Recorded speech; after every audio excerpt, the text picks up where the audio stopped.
வணக்கம். என் பேர் நரேந்திரன். நீலகிரி மாவட்டம், கூடலூர். நான் பார்த்தீங்கன்னா இந்த 2 பெருவிட கோழி வாங்கி வச்சுருக்கோம். ஒரு சேவல், ஒரு பொன்றம். பார்த்தீங்கன்னா நம்ம இது கொண்டு வந்து இப்போ 1 வாரம் ஆச்சு. இப்போ சூடுனால நான் என்ன பண்ணிட்டேன்னா, வீட்டு பக்கத்துலேயே ஒரு பழைய வேலி காய்கறி தோட்டம் இருந்துச்சு. அதை ஃபுல்லாக கவர் பண்ணிவிட்டு வெயில்னால் தண்ணி அடித்து விட்டேன். அதுக்குள்ளே இப்போ பார்த்தீங்கன்னா ஏற எடுத்துக்கிட்டு இருக்கு. ரெண்டுமே சூட்டை தணிக்கிறதுக்கு வேண்டி நம்ம இப்படி பண்ணியிருக்கோம்.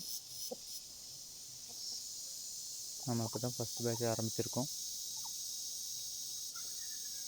பார்ப்போம், நல்லபடியாக இதில் ஒரு பேட்ச் எடுத்து அடுத்து இனி 2 தாய்க்கோழி கூட இல்லாட்டி கன்னி விட 2 வாங்கி கொடுக்கணும். இந்த சேவல் கூட பாருங்கள், அது எப்படி ரெஸ்ட் எடுக்குது. தண்ணி அடித்து விடவும் கரையான்களை இது பாட்டுக்கு எடுக்குது. பாருங்கள் ஃபுட்டு. ஆனால் சேவல் வடை ரெண்டுமே வேறு இடத்துலேருந்து வாங்கிட்டு வந்தது. இது வந்து கன்னி வடை. சேவலுக்கு வந்து 1 வயசு ஆகுது கரெக்டாக. இப்போ நம்ம ப்ரீடிங்க்கு வேண்டி விட்ருக்கோம். இன்னும் பார்ப்போம், ஒரு 10-20 நாளில் நம்ம கோழி முட்டை போடுறதுக்கு ஆரம்பிக்கும்னு நினைக்கிறேன். அப்போ வெயில் அதிகனால அடை வைக்கணுமா வேண்டாமான்னு தெரியல.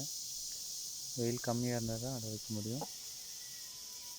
இல்லாட்டி இது எப்படியே தனியாக தான் விட்டுற மாதிரி அடுத்த கன்னி வடையில் வைக்காமல் அடுத்த டைம் ஒரு டைம் பேட்ச் விட்டுட்டு அடுத்த டைம் வைக்கிற மாதிரி பார்க்கலாம். வீடியோ லைக் பண்ணுங்கள், ஷேர் பண்ணுங்கள், கமெண்ட் போடுங்கள், சப்ஸ்கிரைப் பண்ணுங்கள். நன்றி.